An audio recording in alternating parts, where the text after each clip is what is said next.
ਬੰਦੇ ਦੀ ਹੋ ਗਈ ਮੱਝ ਬਿਮਾਰ ਤੇ ਉਹ ਭੱਜਿਆ ਗਿਆ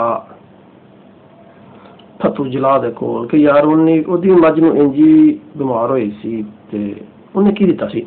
ਭੱਜ ਕੇ ਗਿਆ, ਆਂਦਾ ਯਾਰ ਭਾਪਤਿਆ ਮੇਰੀ ਮੱਝ ਬਿਮਾਰ ਹੋ ਗਈ, ਜੋ ਤੇਰੀ ਮੱਝ ਬਿਮਾਰ ਹੋਈ ਸੀ ਤੂੰ ਕੀ ਦਿੱਤਾ ਸੀ। ਆਖਣਗਾ ਮੈਂ ਤਾਂ ਮਿੱਟੀ ਦਾ ਤੇਲ ਦਿੱਤਾ ਸੀ ਉਹਨੂੰ।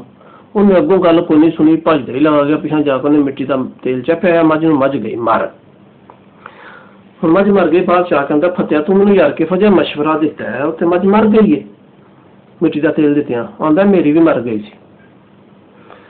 ਤੇ ਇਸ ਤਰ੍ਹਾਂ ਇਹ ਵੀ ਕਿ ਕੱਲ ਨੂੰ ਜਦੋਂ ਕੋਈ ਹੋਰ ਅਸੀਂ ਉਜੜਿਆ ਹੋਇਆ ਮੁਲਕ ਵੇਖਾਂਗੇ ਤੈਨੂੰ ਪੁੱਛਾਂਗੇ ਨਾ, ਉਹ ਪੁੱਛਿਆ ਸਾਡੇ ਮੁਲਕ ਵਿੱਚ ਮਸਲੇ ਬਣੇ ਕੀ ਹੈ ਤੇ ਫੌਜ ਰੱਖ ਲਵੋ ਹੈ।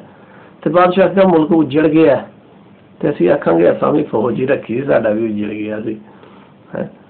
ਉਹ ਯਾਰੋ ਅਦਾਰੇ ਤੇ ਸਿਸਟਮ ਜਿਹੜਾ ਉਹ ਜਿਹੋ ਜਿਹਾ ਹੋਵੇ ਉਹਨੂੰ ਉਹੋ ਜਿਹਾ ਕੰਮ ਕਰਨਾ ਚਾਹੀਦਾ ਹੈ। ਪੰਜਾਬੀ ਚ ਆਖਦੇ ਨੇ ਕਿ ਅੱਖ ਬਣਾਉਂਦੇ ਆ ਖੁੱਤ ਨਾ ਬਣਾ ਲਈਏ ਕਿਲੇ। ਜਿਹਦਾ ਕੰਮ ਜਿਸ ਕਾ ਕੰਮ ਉਸੀ ਕੋ ਸਾਜੇ, ਦੂਜਾ ਕਰੇ ਤੇ ਡਿੰਗਾ ਵਾਜੇ।